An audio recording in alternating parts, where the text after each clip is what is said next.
Buen día y bienvenidos a un nuevo módulo en donde veremos algunas funciones de inteligencia de tiempos con DAX, las cuales considero que están muy interesantes.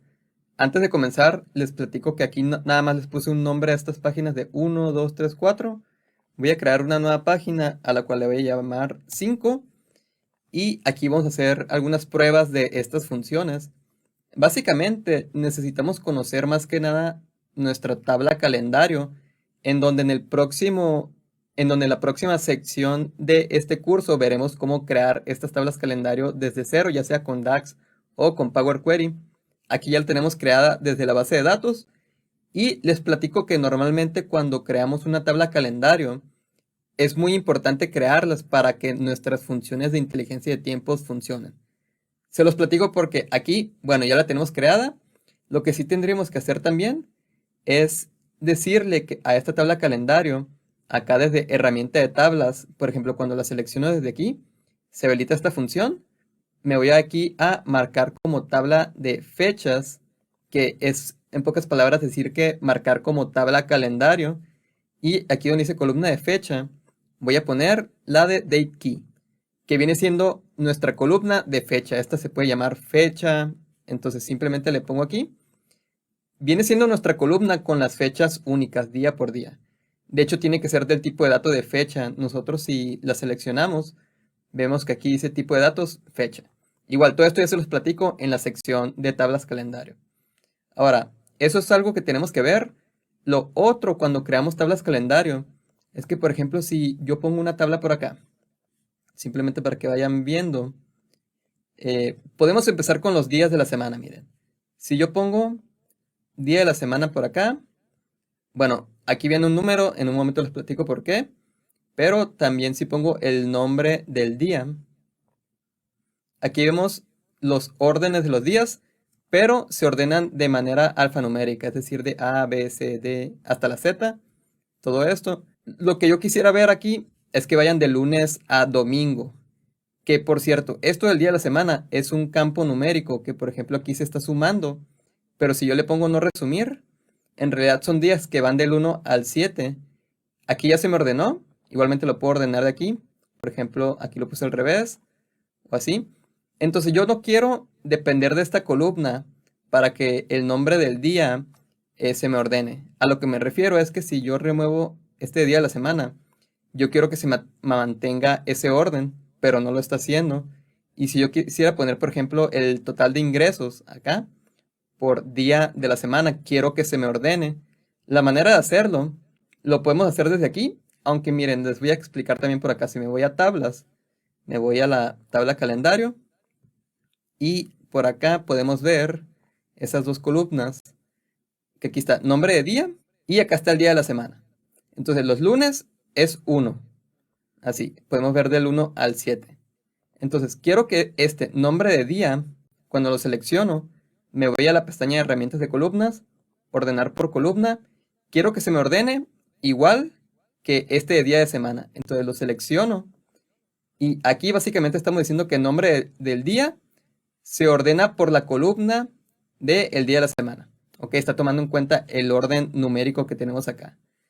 Entonces, si me voy acá al reporte, ya se me ordenó, pero en el trasfondo, en realidad, esta columna se está ordenando en base a aquella otra columna con el valor numérico del día. Es básicamente de lo que trata esto. Y lo mismo tendremos que hacer. Voy a remover este por acá. En este momento no lo necesitamos, pero así lo tenemos que hacer. Con los nombres de los meses es lo mismo. Entonces tenemos que, por ejemplo, si yo pongo una tabla, voy a poner por acá para que vean. Podemos poner, porque tenemos varias columnas de mes. De hecho tenemos, creo que el mes en texto, en inglés. Y también lo creamos en español, nombre del mes. Y el mes corto también. Bueno, es una sola letra del inicio del mes, pero igual lo podemos ordenar.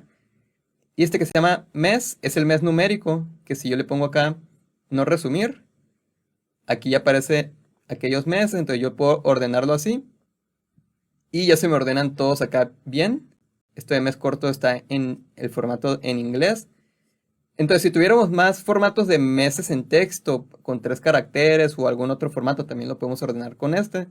Lo que tenemos que hacer aquí es decirle a todas estas columnas que se ordenen en base a esta columna que es numérica. Perdón, viene siendo esta, la de mes.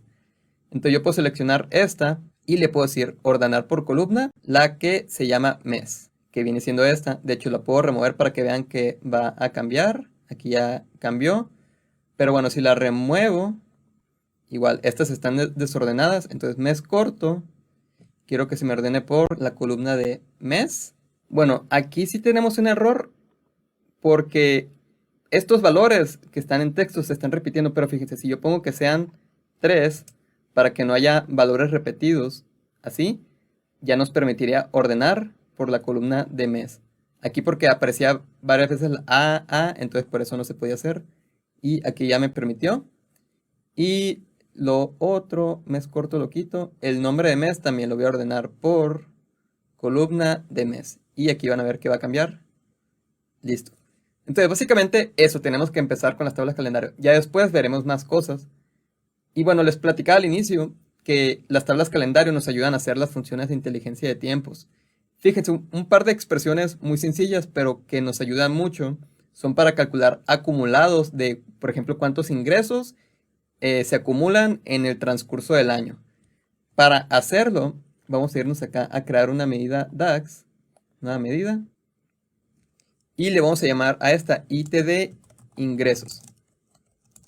ITD, lo voy a poner aquí como comentario, significa Year to Date. Básicamente, los ingresos acumulados en el año, o el acumulado a la fecha en el año. ¿Se puede traducir algo así? Básicamente, le di Enter, vamos a darle Shift Enter. Y aquí para llamarle a esta función existen un par de expresiones. Vamos a empezar con la que se puede decir que es más complicada, pero no es para nada complicada. Miren, simplemente le damos aquí Calculate, Tab, Shift Enter. Vamos a utilizar la expresión de total ingresos. Podemos utilizar la que sea que se pueda sumar, por ejemplo.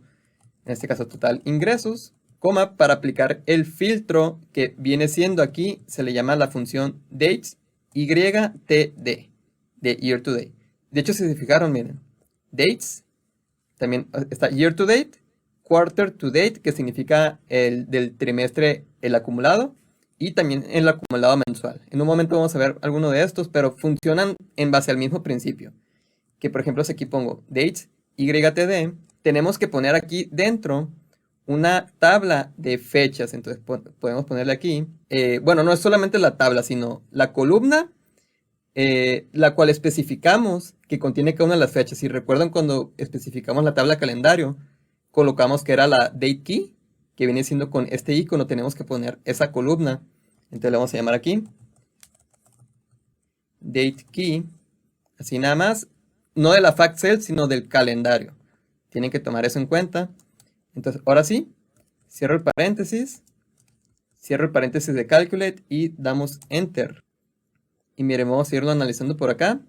Por ejemplo, yo voy a poner por acá el año, podemos poner porque son varios años que tienen estos.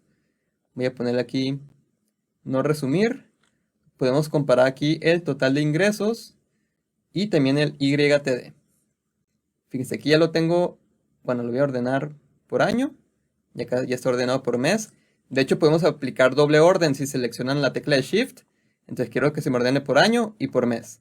Aquí ya tenemos doble orden, tecla de Shift. Y después total ingreso, lo estamos viendo. Este de YTD se están acumulando. Fíjense, voy a ponerle un mejor formato. Simplemente aquí un separador de miles. Y si nosotros sacáramos cuentas, cuando se suma enero más febrero, da este resultado. Y luego cuando suman también marzo, da este resultado. Y así sucesivamente hasta que acumule este monto en el año 2007. Después, en enero del 2008, vuelve a empezar a acumular hasta diciembre del 2008 que acumula este monto. Ok, entonces esto lo podemos empezar a analizar desde un par de perspectivas o incluso muchas. Por ejemplo, algo muy sencillo sería poner, por ejemplo, aquí este gráfico de línea que si le ponemos aquí que nos lo represente por mes, incluso puede ser el mes corto. En el eje Y podemos poner este YTD y el año que sea como leyenda para que nos lo separe. Bueno, de hecho hasta lo podemos poner aquí como gráfico de áreas. Ahora, tal vez no veamos mucha diferencia aquí, pero en ocasiones sí podemos tener tal vez algún segmentador y podemos segmentar, por ejemplo, por categorías de producto como lo hemos estado viendo. Y si yo pongo acá, por ejemplo, audio, podemos notar tal cual que en los distintos años, 2007 es este de color azul, y luego 2008 es el otro azul, y el naranja es 2009. Sí vemos como tal un cambio muy interesante con respecto a cada año que ha pasado en la categoría de audio. Podemos notar otras cosas distintas, por ejemplo, en música. Y aquí es un caso distinto porque vemos que 2007 fue donde se tuvo más ingresos acumulados y fue bajando incluso en 2008 e incluso 2009 estuvieron más bajos el acumulado de ingresos al año. Son algunos análisis que podemos ir planteando, después vamos a ver más, pero básicamente con todo lo que hemos visto también podemos hacer algunos formatos condicionales y demás que podemos aplicar a tablas, que es algo muy común. Pero bueno, otra cosa que quisiera practicar aquí que quiero que vean es que esta función de YTD se puede resumir todavía más. Si déjenme crear otra medida para que vean cómo sería. Por ejemplo, aquí le voy a llamar YTD ingresos 2 es igual. Y existe una función que usa algo que se le llama el sintaxis de azúcar, si lo traducimos a español, que viene siendo el syntax sugar. Básicamente son funciones que resumen calculate con otra función. Aquí, por ejemplo, se le llama total YTD, así nada más, y ponemos la expresión total ingresos, y después ponemos esa columna de fecha que viene siendo la de date key de la tabla calendario, y eso sería todo para esta función. Y esto tal cual funciona igual que la de YTD ingresos, que por ejemplo si lo pongo por acá, tenemos el mismo resultado. Básicamente lo vemos distinto porque tiene otro formato, pero es cuestión nada más de poner lo mismo como formato. Ahora, nada más para que entiendan algo, si a ustedes les parece mejor manejar esta función con calculate dates YTD, lo pueden hacer. Tiene un beneficio más todavía de que nosotros podemos aplicar más filtros aquí, porque recuerden que calculate podemos utilizar varios filtros por acá, entonces aquí debajo podríamos poner más, simplemente otro filtro y demás, que es algo que con la otra función de total YTD no lo podríamos hacer directamente, pero ustedes pueden utilizar también este de total YTD si no requieren poner más filtros, si solamente requieren esto así. Ahora, un último ejemplo podría ser también los ingresos acumulados al mes, que por ejemplo aquí le podemos llamar MTD ingresos es igual. Voy a poner un comentario aquí para que sepan que esto funciona month to date, el acumulado al mes, y podemos llamarle a esta otra función total MTD y básicamente sería lo mismo, total ingresos. Vamos a poner la columna de fechas de la tabla calendario y por ejemplo voy a aprovechar esta tabla, la voy a copiar y pegar acá. Nada más vamos a hacer un ligero cambio aquí. Por ejemplo, bueno, los ingresos sí los vamos a comparar. Vamos a poner esta de MTD ingresos, pero ya no lo vamos a ver mes a mes. Pero bueno, más bien sí lo vamos a poner con el mes acá en la segunda posición. Pero no vamos a ver ningún cambio aquí porque como tal los acumulados son al mes. Entonces vamos a poner aquí los días que se tienen en cada mes. Por ejemplo, esto sin resumir. Y ya estamos viendo aquí. Vamos a ponerle orden. Por año, por mes y por día. Para que siempre esté ordenado así. Y ya podemos notar que aquí enero llega al 31 de enero. Se fue acumulando ese valor hasta todo el acumulado que tuvo enero. Y al siguiente mes, en febrero, vuelve a comenzar. Podemos hacer muchos análisis de este tipo. De hecho, en el próximo módulo vamos a ver el tema de variación, en donde podemos también tomar en cuenta que podemos hacer ese tipo de cálculos, pero en base a esto yo espero que te brinde muchas ideas que puedas aplicar en tus reportes y ya veremos algunos casos de uso también en los próximos módulos.